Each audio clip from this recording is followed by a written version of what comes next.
Bom dia, boa tarde, boa noite, pessoal do sexto ano. Então estamos aqui mais uma vez, só que agora para a nossa semana 26, né? E nessa semana 26 nós vamos finalizar o capítulo 20, que fala sobre crise do Império Romano. Na semana passada nós falamos sobre os fatores internos da crise do Império Romano.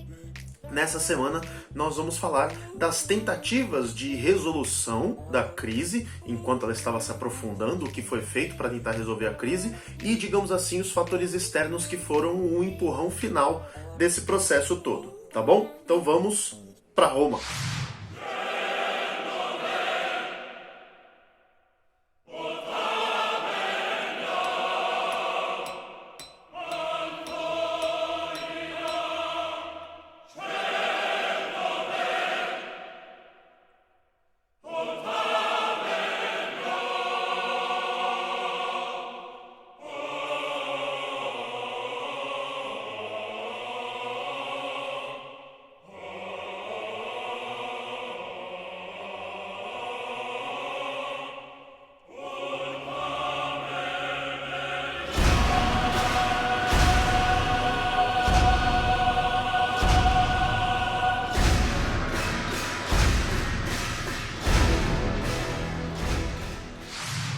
Então, a crise do Império Romano foi uma crise muito longa, né? Foi um processo que levou bastante tempo. Ela foi mais ou menos do ano 200 depois de Cristo até o ano de 476 depois de Cristo.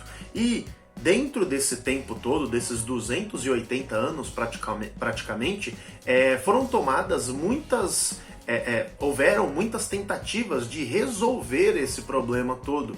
Toda essa crise, todo esse sistema que estava ocorrendo de problemas. As três principais tentativas que nós tivemos de resolver os problemas foram com três imperadores diferentes a partir do ano 284 depois de Cristo, e a gente vai estudar cada um deles um pouquinho agora. Então, o primeiro desses imperadores a fazer essas modificações na realidade do Império Romano, na tentativa de resolver os problemas, foi o Diocleciano.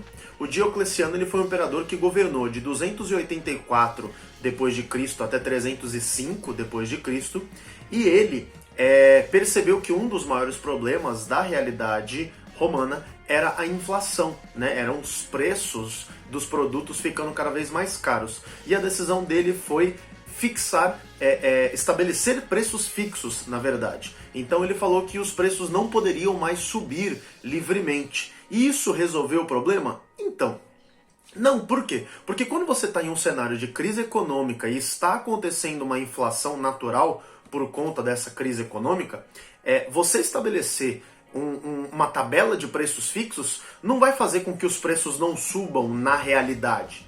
Pode ser que na teoria, no papel, fala, não, os preços estão contidos, porque no papel, segundo o controle do governo, não está subindo. Mas os produtos que seriam vendidos legalmente dentro desse preço fixo, as pessoas vão tirar do sistema legal e vão levar para um sistema, digamos assim, ilegal de venda desses produtos, para um mercado cinza de produtos. E nesse mercado cinza, ele vai custar o preço que as pessoas estiverem dispostas a pagar. E, portanto, a inflação não é resolvida. A única diferença é que ela vai para debaixo dos panos, né? E então ele estabeleceu essa tentativa de padronização e fixação dos preços, que não deu certo, e ele estabeleceu uma tetrarquia. O que foi isso? Ele tentou dividir o poder em 4 governantes diferentes, 4 imperadores diferentes.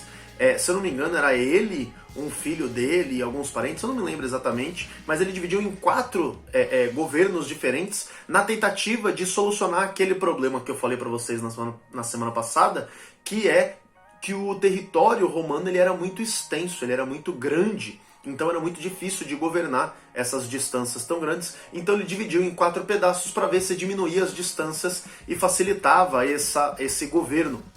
Não resolveu, porque tiveram conflitos, porque não estavam o Império não estava acostumado a esse tipo de governo um pouco mais descentralizado, portanto o Diocleciano não conseguiu resolver os problemas no governo dele. Depois do Diocleciano veio o imperador Constantino. O Constantino ele governou de 306 depois de Cristo a 337 depois de Cristo. E o Constantino, ele percebeu outros problemas na realidade romana. O primeiro foi que ele percebeu a questão dos cristãos. Os cristãos eram um espinho no pé do Império Romano, como eu falei para vocês na semana passada, e ele decidiu aquela ideia de falar assim, ó, não dá pra gente vencê-los, mas não vamos nos unir a eles ainda, não precisa chegar a esse ponto. Então ele parou de perseguir os cristãos, ele passou uma lei chamado Édito de Milão, e essa lei determinava que os cristãos, a partir de 313 depois de Cristo, eles tinham liberdade de crença. Eles tinham a liberdade de seguir a religião deles sem necessariamente ter que se esconder a partir desse momento, como eles tinham que fazer anteriormente. E além disso, ele transferiu a capital do Império Romano para Bizâncio, para uma cidade, que vai aparecer aqui na tela, que ficava ali, era uma cidade extremamente importante na conexão entre os territórios asiáticos do Império Romano e os territórios europeus, e era uma cidade mais rica que Roma nesse momento, era uma cidade mais bem protegida que Roma, e como Roma estava passando por muitos problemas, ele transferiu a capital para Bizâncio, e ele mudou o nome da cidade de Bizâncio para Constantinopla, né, a cidade de Constantino. Daí você vê que ele era assim, um cara bem humilde, bem tranquilo. Afinal, ele era imperador romano, né? Mas enfim. Então ele fez isso. Ele deu liberdade de crença para os cristãos na tentativa de tranquilizar esse problema a respeito dos cristãos dentro do Império, e ele transferiu a capital para Bizâncio. Foi suficiente, professor Henrique? Não, ainda não foi suficiente. Não resolveu aquela quantidade enorme de problemas que o Império Romano estava passando naquele momento. Por fim, nós tivemos o imperador Teodósio. Ele governou de 378 d.C. a 395 d.C. E foi no governo do Teodósio que que ocorreram duas alterações extremamente importantes para o fim do Império Romano. Não resolveram os problemas, mas marcaram profundamente esse processo do fim do Império Romano, que foi, primeiro, em 380 d.C., ou seja, com 2 anos de governo, o Teodósio, se converteu ao cristianismo. Então, ele não só deu liberdade de crença aos cristãos, ele se converteu ao cristianismo, ele passou a se identificar como cristão, e ele tentou se utilizar da crença cristã para se beneficiar. Então ele falava que ele era escolhido por Deus, que as pessoas tinham que respeitá-lo porque desrespeitar a autoridade dele era desrespeitar a autoridade de Deus e tudo mais. Então ele tentou se aproveitar, é aquela ideia, né? Se você não consegue vencê-los, una-se a eles.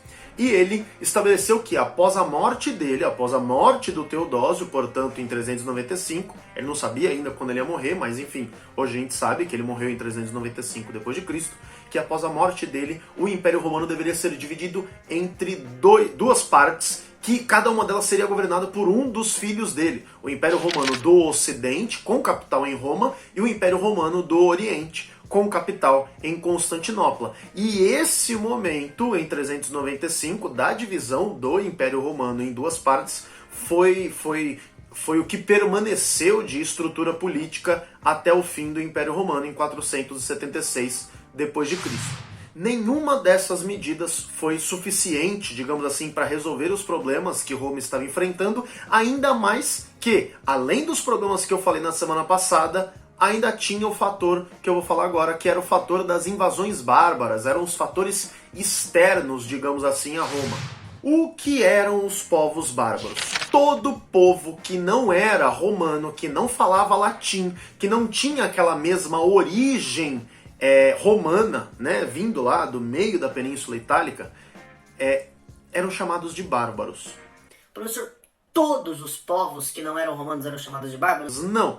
Aqueles povos que se latinizaram, que passaram a absorver a cultura romana de uma forma bastante significativa, inclusive falando o latim, mesmo que o latim vulgar, não eram chamados de bárbaros. Os povos que não eram latinos, que eram muito longe, né, muito estrangeiro, digamos assim, e não falavam latim, eram chamados de bárbaros. Um dos principais povos chamados de bárbaros, na verdade, não era um só, eram os povos germânicos. era um grupo de povos bárbaros que vivia no norte das fronteiras do Império Romano. Os povos germânicos viveram de forma relativamente tranquila com o Império Romano, mais ou menos do século I depois de Cristo até o século III depois de Cristo. Nesse período de tempo, os germânicos tiveram alguns conflitos? Tiveram, mas nada muito significativo e nada que complicava muito a vida de nenhum dos dois, nem do Império Romano, nem dos povos germânicos. Inclusive tiveram uma convivência pacífica o suficiente para que alguns desses povos germânicos tivessem feito acordos com o Império Romano e eles viviam dentro do território romano, eles foram aceitos dentro dos territórios romanos, viviam nas fronteiras, trabalhavam na agricultura e trabalhavam, entre aspas, protegendo as fronteiras dos territórios romanos, dos outros povos bárbaros germânicos. Então é interessante essa associação, essa simbiose que foi feita entre alguns povos germânicos e os romanos durante ali do século I ao século III depois de Cristo. Porém, lá por volta do século IV, depois de Roma já estar passando por alguns problemas já há algum tempo, de Roma já estar com uma série de dores de cabeça aí para tentar resolver já há algum tempo, alguns povos germânicos falaram: pô, a gente não precisa ficar pedindo amém para os romanos para tudo que a gente vai fazer. A gente pode tomar os territórios deles. Eles estão fracos. Essa visão de que os romanos estavam fracos, enfraquecidos, também beneficiou bastante esse momento chamado do momento das invasões bárbaras a partir do século IV depois de Cristo. E além do fator dos povos germânicos, dos povos bárbaros, enxergarem os romanos como estando mais enfraquecidos nesse momento, ainda tinha o fator de que eles estavam meio que fugindo dos hunos. Como assim, professor?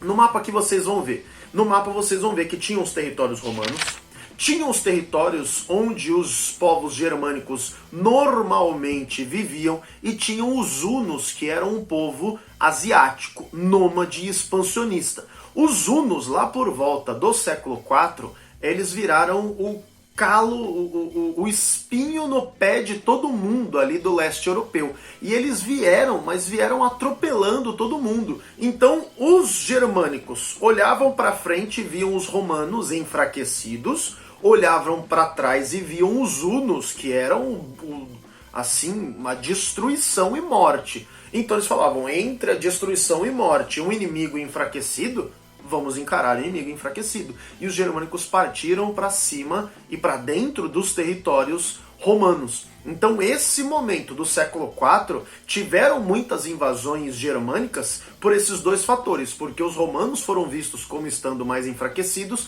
e porque os hunos estavam vindo meio que empurrando todos esses povos para dentro dos territórios romanos. E a partir do século IV essas invasões não pararam mais. Foram vindo e acontecendo cada vez mais invasões dentro dos territórios, principalmente dos territórios do Império Romano do Ocidente, que estava mais desorganizado, que estava com mais problemas. O Império Romano do Oriente estava um pouco mais organizado, eles tinham mais dinheiro para conseguir se organizar e se defender, enquanto o Império Romano do Ocidente ele estava mais bagunçado mesmo. E, portanto, os territórios do Império Romano do Ocidente foram os territórios que sofreram mais e mais invasões de povos bárbaros, até que no ano de 476 Roma foi invadida pelos Érulos, era um dos povos germânicos. Eles invadiram Roma, destruíram boa parte da cidade e tal, e esse ano de 476 depois de Cristo é o ano tido como a referência para o fim do Império Romano.